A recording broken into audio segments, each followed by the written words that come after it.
వాస్తవానికి కొన్ని రోజుల నుంచి మన గద్వాల్లో రాజుల కాలం నుంచి ఉన్న ఆనవాళ్ళు పురాతన కట్టడాలు బావులు కావచ్చు మెట్ల బావులు కావచ్చు వీటిపైన జరుగుతున్న చర్చలు గద్వాల్లో మేము నోరిప్పకపోయినా ఈరోజు అంటే ప్రజల్లో ఇది కేవలం కాంగ్రెస్ పార్టీ సపోర్ట్ చేస్తుంది, కాంగ్రెస్ పార్టీ పెద్దల ఆధ్వర్యంలోనే కొంతమంది కబ్జాలు చేస్తున్నారని ఒక మచ్చ రావడం వల్ల ఈరోజు మేము నోరిప్పాల్సిన అవసరం వచ్చింది. ఇది ముఖ్యమంత్రి గారి వరకు మేము ఈ విషయాన్ని గురించి డిస్కస్ చేశాము. ఖచ్చితంగా ఎలాంటి పురాతన ఆనవాళ్ళపైన ఎవ్వరు కబ్జాలు చేసినా వాటిపైన అక్రమ కట్టడాలు కట్టినా అది మనం సహించేది లేదు. పార్టీ తరఫున వాటిని ఖచ్చితంగా మేము యాక్షన్ తీసుకుంటామని చెప్పడం జరిగింది. సో ఇవాళ కలెక్టర్ గారికి కూడా రిప్రజెంటేషన్ ఇచ్చినాం. మొన్న ఒక 3-4 డేస్ బ్యాక్ నుంచి కలెక్టర్ గారు మాట్లాడినప్పుడు మేము ఆ బావిని పూడ్చకుండా మళ్ళీ తీస్తాం అంటే మట్టి ఆనవాళ్ళు ఉండేటట్టు విధంగా మట్టి తీయిస్తామని చెప్పిండ్రు. బట్ కొంచెం వర్క్ స్టార్ట్ అయ్యి మళ్ళీ ఆగడం ఇవన్నీ కూడా పబ్లిక్లో మళ్ళీ ఒకసారి చర్చలు తీసుకెళ్ళి అంటే ఎవరో పైనుంచి బడాబాబుల యజమాయిషి వల్ల ఇది మళ్ళీ ఆపేస్తున్నారు, మళ్ళీ కబ్జా గురవుతుంది అని వస్తుంది. అది ఏం జరగదు.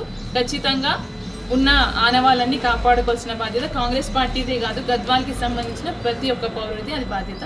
మా బాధ్యతగా ఈరోజు అంటే కలెక్టర్ గారికి కూడా ఇప్పుడే చెప్పడం జరిగింది. ఒకవేళ వెహికల్స్ ప్రాబ్లం వల్ల మేము తీయించలేదు, ట్రాక్టర్లు దొరకట్లేదు అని చెప్పిండు మొన్న, అదేం లేదు. ఒకవేళ అలాంటి ప్రాబ్లం ఉంటే ఇవాళే మా కార్యకర్తలందరూ మేము రెడీగా ఉన్నాము మన గద్వాల్ని కాపాడుకోవడం కోసం, మన ఆనవాళ్ళు కాపాడుకోవడం కోసం మేము మా సొంత వెహికల్స్ పెట్టుకొని తీయిస్తామన్నారు. అది అవసరం లేదు, రేపు అంటే రేపు హాలిడే ఉంది కాబట్టి ఎల్లుండి క్లియర్ చేస్తామన్నారు కలెక్టర్ గారు. సో ఇదే విధంగా రాబోయే కాలంలో ఇంకా ఏ పాత కట్టడాలు ఉన్నా ఆనవాళ్ళు ఉన్నా అవన్నీ కాపాడుకునే బాధ్యత కాంగ్రెస్ పార్టీ ఇన్ఛార్జ్గా నేను తీసుకుంటున్నాను.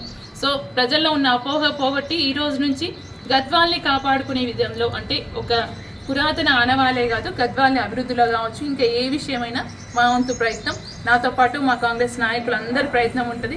సో మున్సిపల్ చైర్మన్ గారు కేశవ్ గారు ఆయన ఇప్పటికీ 2 టర్మ్లు మున్సిపల్ చైర్మన్ చేశారు కాబట్టి గద్వాల్లో ఎక్కడ ఏం జరుగుతుంది అన్నది ఆయనకి క్లియర్గా తెలుసు. టౌన్ ప్రెసిడెంట్ ఇసాక్ గారు ఉన్నారు, సీనియర్ నాయకులు మధుసూదన్ బాబు గారు, కౌన్సిలర్లు ప్రతి ఒక్కరు కూడా దీంట్లో స్టాండ్ ఉన్నారు. సో ఎవ్వరు ఇలాంటి అక్రమాలు చేయాలన్నా కబ్జాలు చేయాలన్నా కూడా ఎవరు సపోర్ట్ చేసే పరిస్థితి లేదు. సో మా మీడియా మిత్రుల ద్వారా తెలియజేయాల్సింది ఒకటే, సో గద్వాల్ని కాపాడుకునే బాధ్యత కాంగ్రెస్ తీసుకుంది. ఇదివరకు లాగా కాంగ్రెస్ ప్రభుత్వం ఎక్కడ దొరికితే అక్కడ కబ్జాలు చేసుడు, అక్రమ కట్టడాలు కట్టుకుని స్వలాభం కోసం ఏదో చేయడం అనేది కొనసాగనివ్వదు. మీ అందరికీ మా ప్రజలందరికీ నేను ఒకటే తెలియజేసుకుంటున్నా, వీఆర్ దేర్ ఫర్ యూ. మేము గద్వాల్ కోసం స్టాండ్ అవుతాము, అభివృద్ధి కూడా చేసి చూపిస్తాం. మరిన్ని వీడియోస్ కోసం ఛానల్ ని సబ్స్క్రైబ్ చేయండి, లేటెస్ట్ అప్డేట్స్ కోసం వాట్సాప్ ఛానల్ ని ఫాలో చేయండి అండ్ లింక్ డిస్క్రిప్షన్ లో ఉంది.